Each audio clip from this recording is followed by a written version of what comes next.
Here we go again. More unintended consequences of liberal insanity. As one raised in South Florida, I've seen firsthand how outsiders moved into my home state and immediately started to change laws that have been in place for more than a lifetime. And the same applies to foreigners coming to this country. Piers Morgan is a Boobburg wannabe, wanting to change laws in this country established by our forefathers and written into the Constitution as rights to be permanent and free from those who would attempt to change them. Morgan said, in England, gun laws were changed after a lunatic opened fire at a school. Well, good for you. Didn't the forefathers leave England because of its oppressive rules?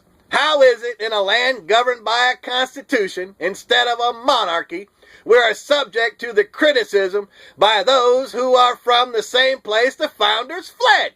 Give me a break. Not to mention, England has about a third of the population of the United States. How about this, foreigners?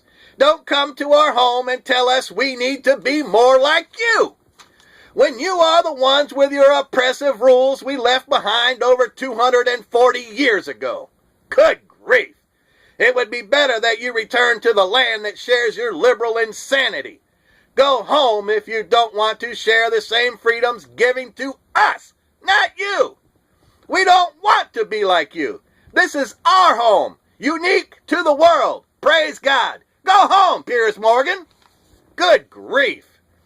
An implosion man said, during the course of my presidency, I have bent over backwards to work with the Republican Party and have purposely kept my rhetoric down. What? I have a question. Who is this guy and who is he talking about? You all should be concerned about this man's sanity, because a man elected twice by the left has never worked with Republicans on anything. Not one Republican signed Obamacare, and he's also called Republicans obstructionists and everything else under the sun. Again, who is this guy and where is the president? Good grief. And this from the crazy people.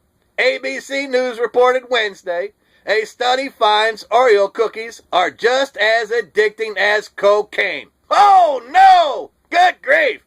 Does this mean I have to go to rehab after I eat a bag of cookies? My goodness. And can I sue Nabisco for reimbursement plus mental, physical suffering? Oh my. Good grief. And Turbin Durbin said Sunday morning, the only perfect law came down the mountain with Senator Moses. Oh my goodness. You should be ashamed of yourself, Turbin Durbin, reducing a man of God to a senator. To a liberal, everyone's character is subject to attack. Good grief.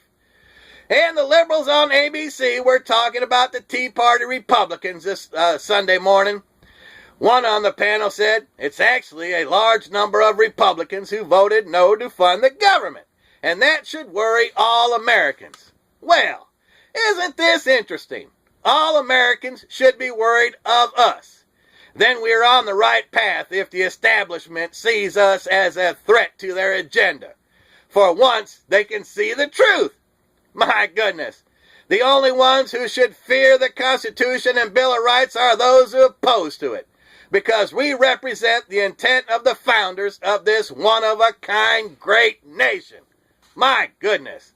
And another said, even George Bush didn't like the rising of the Tea Party. Of course he didn't like the rise of the Tea Party. It's because of him that Tea Party exists the way it does today. And guess what? We didn't like you either, George Bush. And the way you doubled the size of government and spied on the American people, when it's all said and done, you will have been the worst Republican president in our history.